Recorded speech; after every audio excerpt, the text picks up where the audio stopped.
সেই ভালোবাসা দিয়ে, সে স্টারডম দিয়ে তুমি আমাদের দেশের কি বদলাতে চাইবে? আমি চাবো আমি যদি স্টার হই, এই যে বাংলাদেশি ফিল্ম ইন্ডাস্ট্রি, এই ইন্ডাস্ট্রিকে একটা ইন্টারন্যাশনাল রিকগনিশন দিতে। এই রাউন্ডে বাদ হয়ে গেল 4 জন। লবণ এবং ঐশী আমাদেরকে এখন ছেড়ে চলে যাবে। জার্নির এখানেই সমাপ্তি।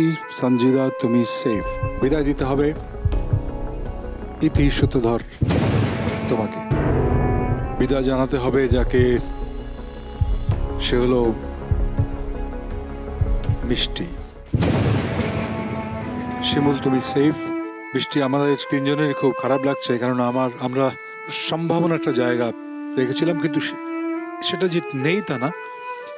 আজকের পারফরমেন্সের ভিত্তিতেই সবগুলোতেই কেন জানি লাগলো না। বাকি 8 জন প্রস্তুতি নিতে থাকলো পরবর্তী রাউন্ডের জন্য। গত এপিসোডগুলো পর্যালোচনা করে আমরা 3 জন বিচারক একটা সিদ্ধান্ত নিয়েছি যে আমরা শুধু একদিনের একটু পারফরমেন্স খারাপের জন্য অনেক সম্ভাবনাময় কেউ যেন বাদ না যায়। সেই হিসেবে আমাদের জাজেস চয়েস হিসেবে আমরা 2 জনকে মনোনীত করেছি যারা এই এপিসোডে এসে যোগ দেবেন। তাদের একজন হলেন মিষ্টি ঘোষ। অনেক অনেক অভিনন্দন মিষ্টি, কেমন লাগছে? গিয়েছিলাম অনেক কষ্ট নিয়ে, কিন্তু এসেছি অনেক আনন্দ আর আত্মবিশ্বাস নিয়ে। চমৎকার। আর অনেক ধন্যবাদ আমাকে আরেকটা সুযোগ দেওয়ার জন্য। আরেকজন আছে, সেও খুব সম্ভাবনাময়, প্রচুর পরিশ্রম করেছে, করেও।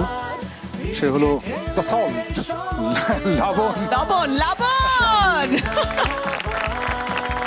এই পর্বের চ্যালেঞ্জ ছিল act for impact. Act for ইম্প্যাক্টে প্রতিযোগীরা জুটি বেঁধে পারফর্ম করলো 5টি স্কিটে। প্রতিটিতেই ছিল শক্তিশালী সামাজিক বার্তা। আপা, সব শেষ হয়ে গেছে আপা, সব পুরো ছাই হয়ে গেছে। কে জানি অফিসে বিড়ি খায় পালাইছে, সেটার জন্য পুরো অফিস আগুন লেগে গেছে আপা। সিগারেটটা।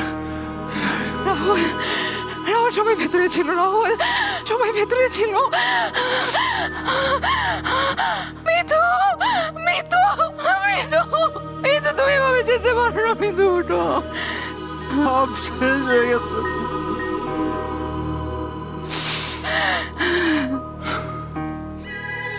মীরা, একটা সিগারেটের জন্য সব সিগারেটের জন্য তোমার একার দোষ না রাহুল, আমিও দোষী। আমার মোবাইলটা সকাল থেকে পাচ্ছি না, দাও তো, বের হবো। আমিও তোমার ফোন পাচ্ছি না। ওয়েট, তুমি আমার ফোন নিছো? আরে আছো, কই লুকাইছো? আমি তোমার ফোন কেন নিতে চাই? এটা তো তোমার কাজ। আমার কি আর কোনো কাজ নাই? আমি তোমার ফোন লুকাবো? কাজের অভাব পড়ছে? নিয়ে আসো না। আমি তোমারটা খুঁজতে পারবো না, আমারটা কই গেল? একটা ফোন খুঁজতে হবে না তোমার, আমার ফোন। আমার ফোনটা দেখছো তুমি আম্মু? কোথায়? কই? তোমরা সব সময় আমাকে বকো, আমি শুধু দেখতে চেয়েছিলাম যে তোমরা কিছুক্ষণ ফোন না পেলে কি করো। আব্বু, তুমি ফোনে কথা বলতে বলতে কাছের জিনিসপত্র ভেঙে ফেলো, আর মা তুমি রান্না করতে করতে ফোন টিপো, তাই রান্না পুড়ে যায়। আর সব সময় আমাকে বকো, আমি ফোন টিপি। সত্যি তো, আমরা সবসময় তোমাকে বকা দেই মোবাইলের জন্য, আর আমরা তো সারাদিন ফোন নিয়ে পড়ে থাকি। বেশি খেয়ে লাইছো? না রে, হালকা একটু। তোরা মানা করছিলাম খাইস না। ভাবি আইতেছে, তুই ওইদিকে কনসেন্ট্রেট কর। লেখা দুইটা তুই যা, একটু ভাবির লগে কথা আমার একটু সেট করাই দিস। দেখতেছি আমি। কই যাও? কারে লই আইছো আজকে? হ্যাঁ, তোমার বান্ধবী কি কথা কয় না? প্রত্যেকদিন যে এইভাবে দাঁড়ায় দাঁড়ায় আমারে বিরক্ত করেন, এটা কি ঠিক? বিরক্ত কই করতেছি? আরে